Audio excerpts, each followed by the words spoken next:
Well, today we got a really good piece of investigative journalism from Rebekah Valentine over at IGN, and she paints a pretty bleak picture over there at Bungie, with Bungie looking over their shoulder at Sony, and it looks like a studio takeover could be imminent, and that is if Bungie don't hit their revenue goals. And we all know that Bungie missed their revenue goals by about 45% in 2023, so what does that mean for the future of Bungie and the future of Destiny 2? Well, today we're going to try and find out. Well, before we dive into it, I want you to go over and read the article by Rebekah Valentine at IGN. I'm going to put a link to it down there in the description. You should definitely go over there and read it. She is a great reporter and doing some absolutely fantastic work. Well, the article is titled, "Bungie devs say atmosphere is soul-crushing amid layoffs, cuts and fear of total Sony takeover." And Rebekah goes on to say, 1 month after a major round of layoffs impacted roughly 100 Bungie employees of 1,200, those remaining at the Destiny developer say the cut, as well as other cost-cutting measures, came alongside an apparent scramble by studio leadership to avoid a total Sony takeover. As it currently stands, Bungie is, on paper, a fully independent subsidiary of Sony, but its board of directors have been divided since the takeover in July of 2022. Among its current members are PlayStation Studios head Herman Holst, Sony senior VP Eric Lempel, Bungie co-founder Jason Jones, Bungie CTO Louis Villegas, and Bungie CEO Pete Parsons. The board as a whole is split between Sony and Bungie representatives, with Parsons serving as a tiebreaker vote.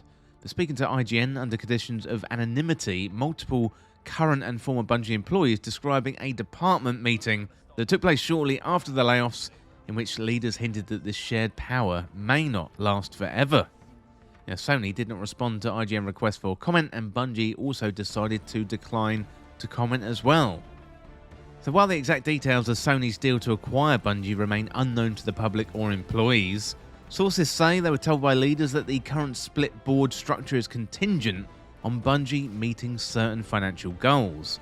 If Bungie falls short of certain financial thresholds by too great an amount, Sony is allowed to dissolve the existing board and take full control of the company. And with the Destiny 2 expansion, the final shape delayed into the next fiscal year, and Bungie still investing heavily on Marathon, many employees understand that Bungie is struggling to meet the necessary targets to keep its last vestige of freedom. Such a takeover wouldn't necessarily be shocking given its 2022 acquisition, but it would nevertheless be a stunning development for a company that has historically prided itself on its independence. It was with this threat looming that Bungie leadership, not Sony according to Pete Parsons, made the choice to lay off roughly 100 employees last month. But the cost-cutting at Bungie simply isn't limited to just personnel. Multiple current employees confirmed to IGN that the company has implemented numerous other cost-cutting measures recently, including a studio-wide hiring freeze, reduced travel budgets, elimination of holiday bonuses, keeping its annual Bungie Day virtual, reducing numerous morale events such as cooking and knitting classes from monthly to quarterly. Bungie is also pausing or fully ending benefits, like annual employee compensation adjustments to meet the market rates, its new hire lunch program, employee donation matching, its peer recognition program, and gift cards for employee birthdays. And yearly studio performance bonuses this year will only be contractually obligated to 80% minimum after previously being above 100%. So along with the recent layoffs, this has resulted in a massive decay in morale within the company, according to IGN sources, one of whom told us that the mood within the studio had been soul-crushing over the last month, and it doesn't sound like management is making any significant efforts towards improving the atmosphere either. According to those still with the company, employee frustration and sadness in the days and weeks following the layoff was met with a surprising amount of indifference or even outright flippancy or hostility from management. Several people we spoke to told us that leaders had reiterated across multiple meetings that they couldn't guarantee there wouldn't be more layoffs, with two specifically confirming previous reports that Chief People Officer Holly Barber-Covey outright stating that layoffs were a lever that the company would pull again. "We know we need the final shape to do well," one source told IGN, and the feeling at the studio is that if it doesn't, we're definitely looking at more layoffs. Others said they were rebuffed repeatedly and discouraged from even discussing the layoff when they tried to ask questions. Employees in one department recalled a post-layoff Q&A session where the department head was asked if leadership taking salary cuts to prevent layoffs had been considered, only to respond that Bungie was not that type of company. What's more, sources we spoke to pointed out that many of the Bungie employees who were laid off were beloved community leaders within the studio, including many who had spearheaded employee inclusion and support efforts. Several people we spoke to expressed anger at the layoff of Bungie General Counsel Don McGowan, who played a key role in Bungie winning a historic suit against a player who harassed a Bungie developer. Others laid off included a noticeable number of members of Bungie's D&I clubs, including co-heads of Pride at Bungie, Women at Bungie, and Accessibility at Bungie. Now, when combined with other recent and resource cuts, these dismissals have led to fears that these clubs might be shut down. So while researching this article, IGN noted the public news articles announcing Women at Bungie and Accessibility at Bungie on its official blog were no longer accessible on the Bungie website, although it's unclear as to when or why this happened, or if it's just an unintentional reoccurring bug with the blog. So I'm angry, I'm upset, this isn't what I came here to do, one person said. It feels like many higher-ups aren't listening to the data and are like, we just need to win our fans back, they still like us. No, they don't. So we got rid of some of our most knowledgeable, beloved folks who've been here for 20 plus years. Every day I walk in afraid that I or my friends are next. No one is safe. Well, another anxiety sources discussed with us was many of the reductions made at Bungie recently were part of a broader move towards outsourcing. Multiple individuals across various departments told us they'd heard discussions within their teams they plan to increase outsourcing both before and in the wake of the layoffs. One team where those discussions have already become reality is in quality assurance, that's QA.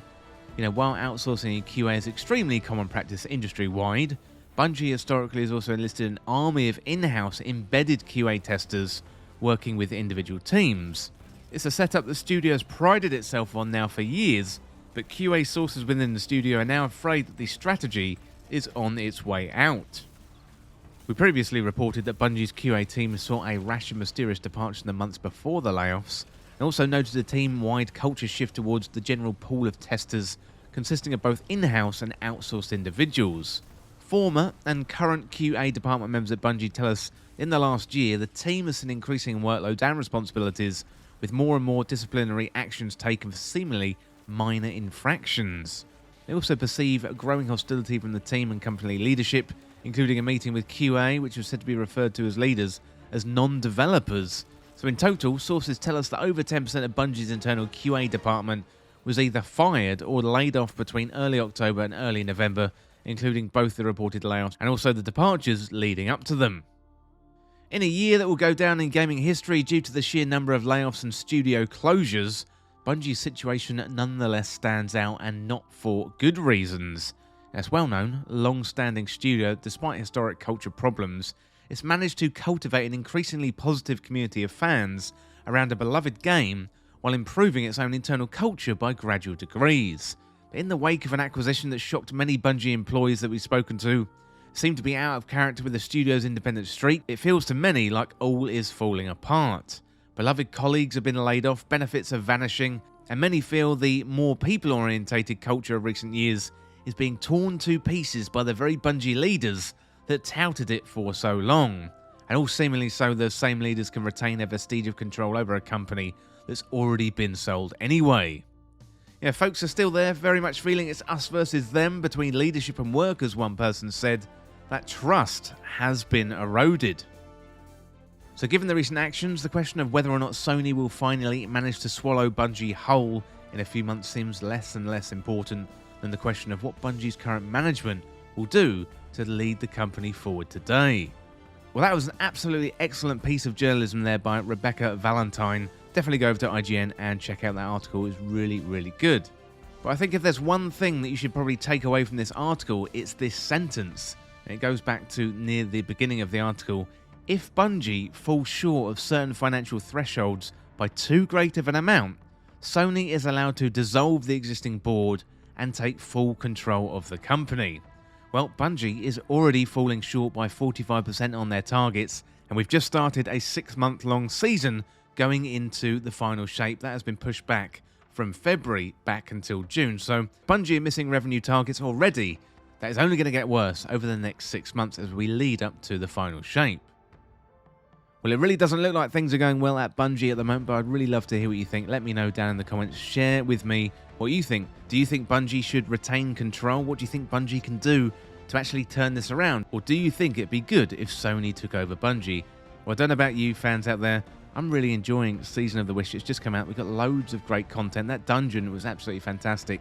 I know Bungie aren't perfect, but I'm definitely rooting for Bungie in this situation, and I really hope they can turn this thing around. Well, that is it for now for this look at Bungie being in trouble. But let me know down in the comments what you think. As always, thank you so much for watching. Don't forget to hit that subscribe button down below. We'd really, really appreciate it. Well, thanks again. I will see you very soon.